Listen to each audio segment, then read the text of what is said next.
What are the important facts to know about uranium? Well, we can find them at the Western Upper Peninsula Health Department. So first of all, what is natural uranium, and is there uranium in my well water? Well, uranium occurs in some Western Upper Peninsula bedrock groundwater, therefore wells are susceptible to contamination. Wells with high levels of uranium have been found in Baraga, Houghton, Quinoa, Gobek, Onondaga counties, and the amount of uranium in the bedrock and well water will vary greatly from place to place. Without testing it, it is not possible to determine if the water is safe for drinking. So I know some people will say, well, it might be smell or taste or some physical manifestations may pop up, but not always. It's not always the case. You want to actually go ahead and know if there is a problem by actually testing it.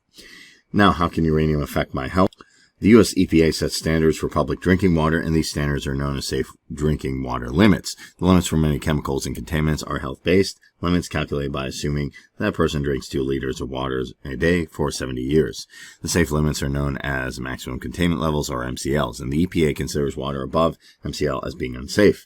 The MCL for uranium in public drinking water is 30 micrograms per liter, and the MDDQ Drinking Water Lab reports the same MCL as 0.0 milligrams per liter.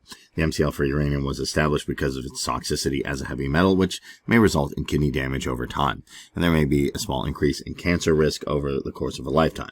And the EPA has estimated that the additional lifetime cancer risk associated with drinking water contains 30 per liter, or the MCL for uranium is about 1 person in 10,000 who drinks 2 liters of uranium-contaminated water a day for 70 years. Bathing and showering with water that contains uranium is not a health concern. So how can I make sure that my well water is safe for drinking? Well, uranium testing should be your first step, and test kits are available at each of the Western UP Health Department offices. Laboratory fees are $18 plus postage, and if you have a uranium concentration greater than the APA or standard microgram, then you can go ahead and give it to the health department, and then they'll install a point of use reverse osmosis or distillation. Now, that might be one thing you can do, but the issue is you always want to understand how your situation is. Is there a lot of uranium in my well water? How's it affecting it? And what are the potential ramifications? We know the MCLs, the maximum containment levels, and we have an understanding of if that's safe or not. But the only way to know that for sure is to have your water periodically tested for different levels of uranium.